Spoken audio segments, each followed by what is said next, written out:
मध्य आज के इस एमओयू कार्यक्रम में उपस्थित उत्तर प्रदेश सरकार में दुग्ध विकास पशुधन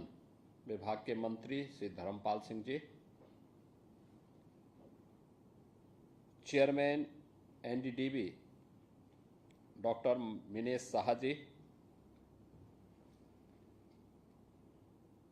प्रदेश सरकार के सलाहकार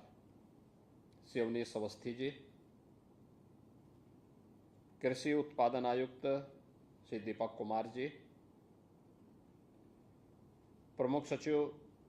दुग्ध विकास श्री अमित घोष जी, प्रबंध निदेशक mother dairy Shri CP Dev Anand ji,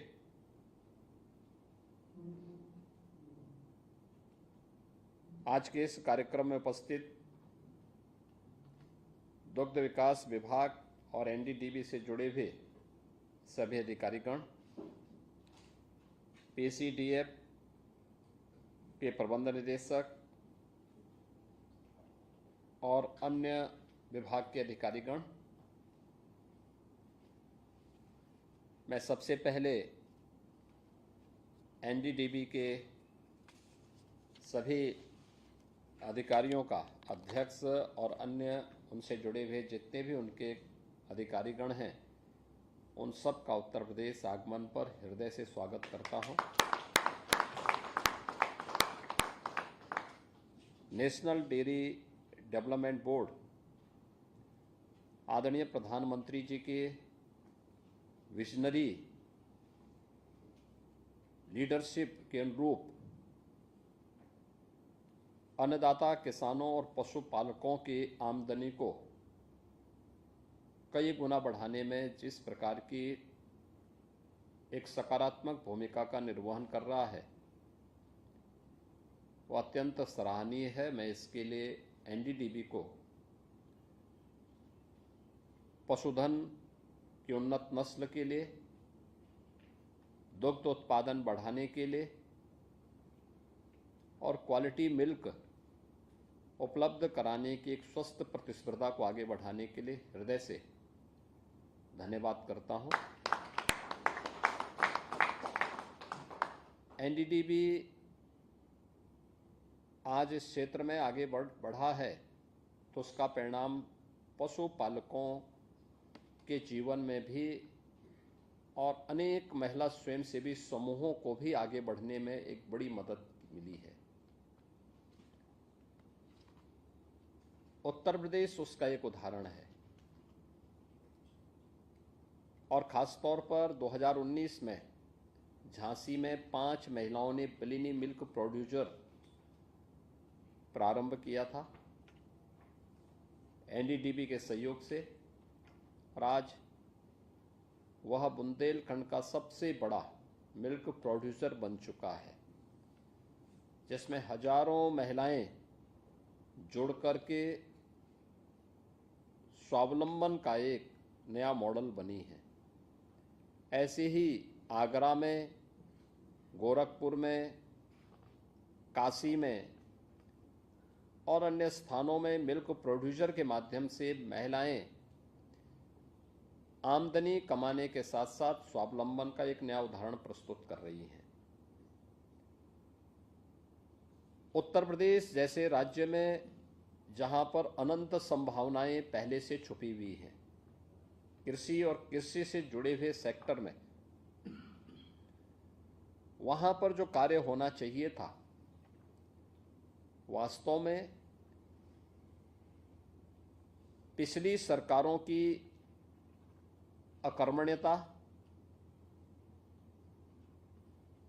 और अन्नदाता किसान विरोधी सोच के कारण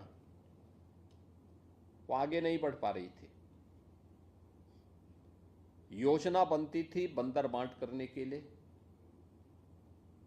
योजना बनती थी ठेके पट्टे हथियाने के लिए, उसके पीछे अन्नदाता किसान का, नौजवान का, महिलाओं का, पशुपालकों का हित हो सके, ये भाव ही नहीं था। और यही कारण था कि जिस राज्य में कृषि सेक्टर में अनंत संभावनाएं थीं, वह राज्य धीरे धीरे करके बदहाल होता गया। लगातार किसान आत्महत्या करने लग गया। पशुपालक अपने पशुधन से एक प्रकार से उसने वैराग्य सा धारण कर लिया था। लेकिन 2014 के बाद देश के अंदर समग्र विकास की जिस अवधारणा को प्रधानमंत्री मोदी जी ने आगे बढ़ाया, आज वह जमीनी धरातल पर देश के अंदर भी देखने को मिल रहा है और उत्तर प्रदेश के अन्नदाता किसानों के जीवन में हुए परिवर्तन के माध्यम से भी हम देख सकते हैं। आज हमारा अन्नदाता किसान खुशहाल है। आज वो आत्महत्या नहीं करता, पलायन नहीं करता। आज उसे कृषि सेक्टर और कृषि से जुड़े हुए एलाइड सेक्टर में सभी प्रकार की प्रोत्साहन भी मिलते हैं, तकनीक भी मिलती है और उसे हर प्रकार से सरकार सहयोग करने के लिए तत्पर दिखाई देती है। पहली बार हुआ है कि आईसीआर या सेंट्रल और स्टेट गवर्नमेंट की यूनिवर्सिटीज में, लैब्स में या फिर कृषि विज्ञान केंद्रों में जो कृषि वैज्ञानिक कार्य कर रहे हैं, वे पहली बार किसानों के खेत में जाकर के उन्हें प्रशिक्षण दिए हैं। कृषि संकल्प अभियान अभी हाल ही में प्रधानमंत्री जी के उस विजन को साकार करता हुआ दिखाई देता है। और ऐसे ही पशुधन के सेक्टर में भी, डेयरी क्षेत्र में भी जो अनंत संभावनाएं थी, उन संभावनाओं को हमने उत्तर प्रदेश जैसे राज्य में कभी भी ईमानदारी के साथ आगे बढ़ाने के लिए पिछली सरकारों ने प्रयास नहीं किया। उसी का परिणाम था कि धीरे धीरे करके यहाँ पे उन्नत नस्ल का हमारा पशुधन नष्ट होता गया। सबसे अच्छी उर्वरा भूमि यूपी के पास, सबसे अच्छा जल संसाधन उत्तर प्रदेश के पास, उन्नत नस्ल का पशुधन भी यूपी के पास हुआ करता था। लेकिन धीरे धीरे करके ये चीजें लुप्त प्राय होती गई। अब इस सेक्टर में पिछले 10-11 वर्षों में किए गए कार्यों का परिणाम उत्तर प्रदेश के अंदर भी देखने को मिल रहा है। आज उत्तर प्रदेश में भारत सरकार के सहयोग से जिन डेयरीज को हम लोगों ने आगे बढ़ाया है, वे अच्छा कार्य कर रही हैं। और एनडीडीबी, ये चूंकि भारत सरकार से जुड़ा हुआ प्रतिष्ठान होने के नाते उनके सपोर्ट से आगे बढ़ रहा है, तो स्वाभाविक रूप से राज्य सरकार को अपनी डेयरी को उन्हें उपलब्ध करवाने और उनके माध्यम से जो प्रॉफिट शेयरिंग में अपने कार्यक्रम को आगे बढ़ाने में किसी प्रकार की कोई दुविधा भी नहीं होनी चाहिए थी। और मैंने इस बात को बहुत पहले कहा था कि भाई ये कार्यक्रम हमारे पहले होने चाहिए और जो भी बंद हो करके उस जिसमें सैकड़ों करोड़ खर्च हुए हैं, उन डेयरी को बंद करके स्क्रैपिंग करने की बजाय अगर हम उन्हें संचालित करके पूरी क्षमता के साथ संचालित करेंगे तो नौजवानों को रोजगार मिलेगा, अन्नदाता किसान और पशुपालकों को अतिरिक्त आमदनी होगी और जो पैसा हमने नाबार्ड के सहयोग से राज्य का धनराशि, जो पैसा इन डेयरीज के निर्माण में लगा है, यह उसको रिटर्न करने में कुछ सफल हो पाएंगे। और मैं पीसीडीएफ से कहूंगा कि एनडीडीएफ के इस मॉडल को देखें, उसको अंगीकार करें। दुग्ध समितियां कैसे कार्य कर सकती हैं, ये चीजें हमें देखनी चाहिए। और मुझे अच्छा लगा कि पिछले 8 वर्ष में प्रदेश के अंदर कई डेयरी आगे बढ़ी है। अभी अमूल ने वाराणसी में अपना काम प्रारंभ किया, हजारों किसानों के जीवन में परिवर्तन का कारक बन रही है। लखनऊ में एनडीडीबी के सहयोग से हम लोगों ने जो कार्यक्रम आगे बढ़ाया, उसके परिणाम सार्थक आए हैं। लेकिन पीसीडीएफ को अपनी उस कार्य पद्धति और कैपेसिटी बिल्डिंग के लिए नए प्रयास की आवश्यकता है, जिस प्रयास को हम एनडीडीबी आपके सामने उदाहरण है, अमूल आपके सामने एक उदाहरण है, मदर डेयरी आपके सामने एक उदाहरण है। हम क्या आप राज्य के अंदर पराग को या अन्य संस्थाओं को भी इसी रूप में आगे बढ़ाने में अपना योगदान दे पाएंगे? उनकी कैपेसिटी बिल्डिंग के लिए, दुग्ध समितियों के गठन करने के लिए, चिलिंग प्लांट कहाँ स्थापित होने हैं, कैसे हम क्वालिटी मिल्क को प्रत्येक व्यक्ति तक पहुंचाने में योगदान दे सकते हैं, ये तभी हो पाएगा जब ये डेयरीज चलेंगी और संचालित हो पाएंगे। और मुझे प्रसन्नता है कि आज ये 4 स्थलों के लिए MOU national dairy development board के साथ आज यहाँ पे संपन्न हुआ है, जिसमें गोरखपुर में 1 लाख क्षमता की डेयरी 2023 से ही बंद थी। ये डेयरी चली तो, लेकिन दूध पूरा नहीं आता था, लगातार घाटे में चल रही थी। कोई प्रयास नहीं हुए कि नए दुग्ध समितियों का गठन करके हम किसानों को उसके साथ जोड़ सकें,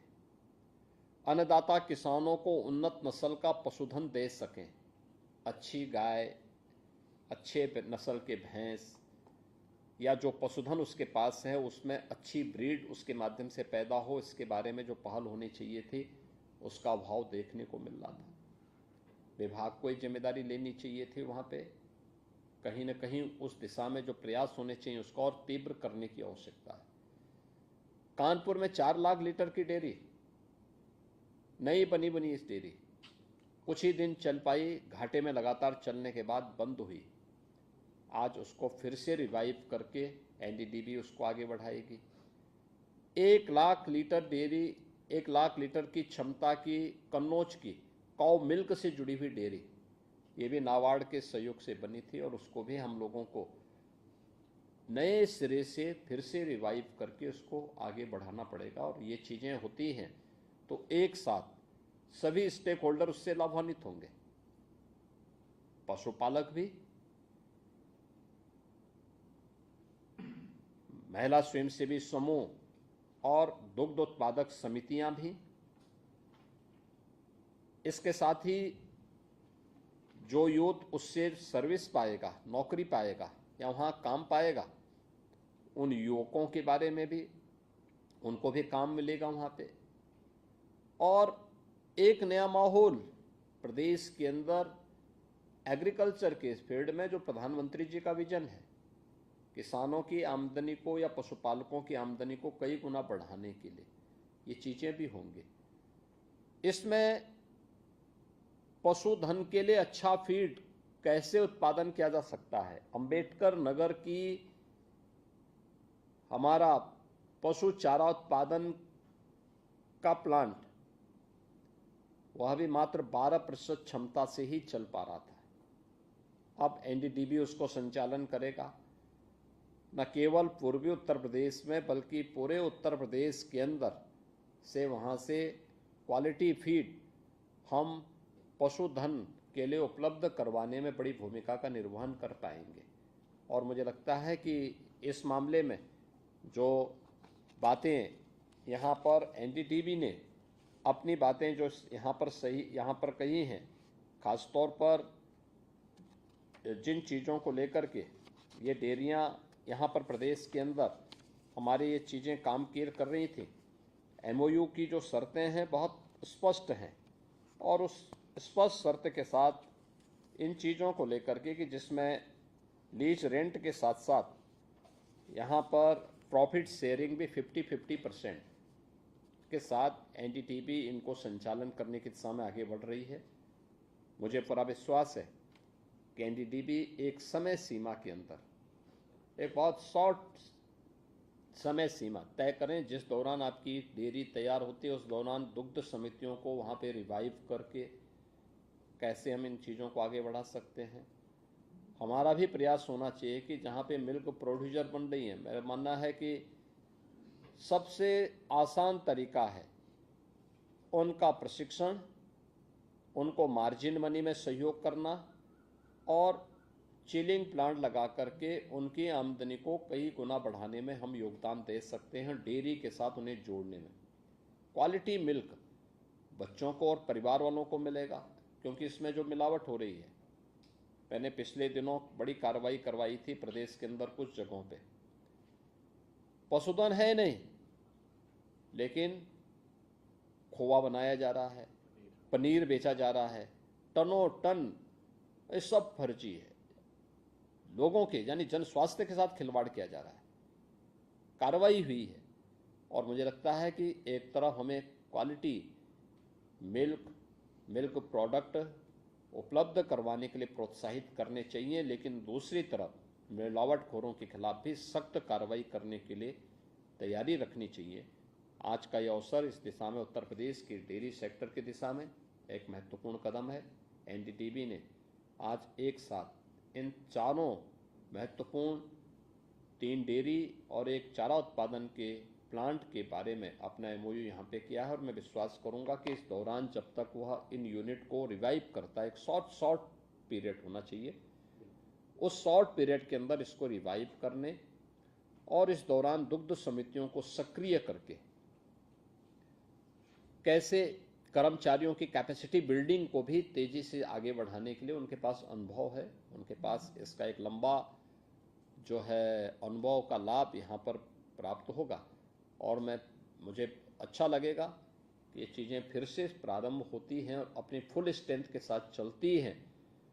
दुग्ध कलेक्शन उतना होता है तो वहाँ पर उन क्षेत्रों में जा कर के